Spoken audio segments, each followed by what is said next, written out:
Les nanomatériaux, cela vous parle?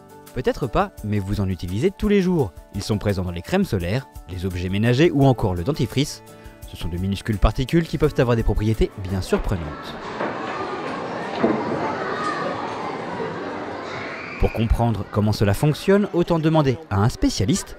Olivier Félix et son équipe du CNRS sont les créateurs de ce revêtement hydrophobe. Rien de compliqué, c'est aussi simple qu'une recette de cuisine. On fait des lasagnes, mais à l'échelle moléculaire. En fait, on va déposer des couches, et ces couches-là, on va les empiler les unes sur les autres. Donc on va vraiment créer des lasagnes.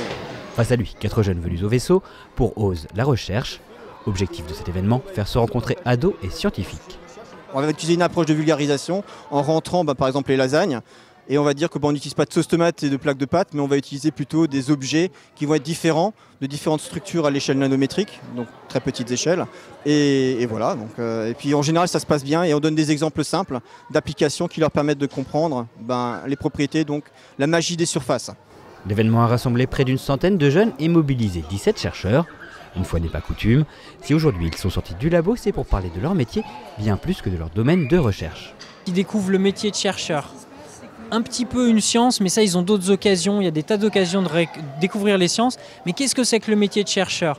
C'est pour ça que j'ai aimé leur montrer ça, parce qu'ils ont du mal à imaginer qu'est-ce qu'on fait au quotidien. Ils imaginent peut-être qu'on passe notre temps sur un ordinateur à programmer, et en fait c'est qu'une petite partie finalement de notre temps. Je leur raconte aussi comment on part en congrès, etc. Et ça ils le savent souvent pas. Issu d'un partenariat entre le vaisseau et le Centre national de la recherche scientifique, Ose la recherche en est à sa 12e édition. La recette fonctionne bien, chaque année ils sont de plus en plus nombreux à s'inscrire. Cet après-midi, chaque participant a pu échanger avec 4 scientifiques pendant plus d'une vingtaine de minutes. On essaie de privilégier une rencontre, on accompagne des scientifiques pour les aider à présenter simplement et à vulgariser et à parler de leur quotidien de manière accessible. Effectivement, c'est cette rencontre qu'on privilégie. Après, on a quand même une sélection intéressante dans le sens où on tient une mixité entre les scientifiques hommes et femmes et les différents domaines de recherche sont représentés.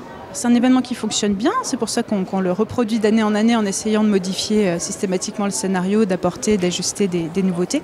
Effectivement, les retours sont bons puisque ça permet vraiment aux jeunes d'être projetés dans du concret. Et ça fait du bien, effectivement. Et souvent, il y a une différence entre ce qu'ils projetaient d'un métier et ce avec quoi ils repartent à la fin de l'échange. Et c'est ça qui est très intéressant pour nous. Au travers de ces rencontres, le vaisseau souhaite créer des vocations, susciter l'intérêt des jeunes pour les métiers de la recherche. Peut-être même qu'un futur prix Nobel alsacien se trouvait là aujourd'hui.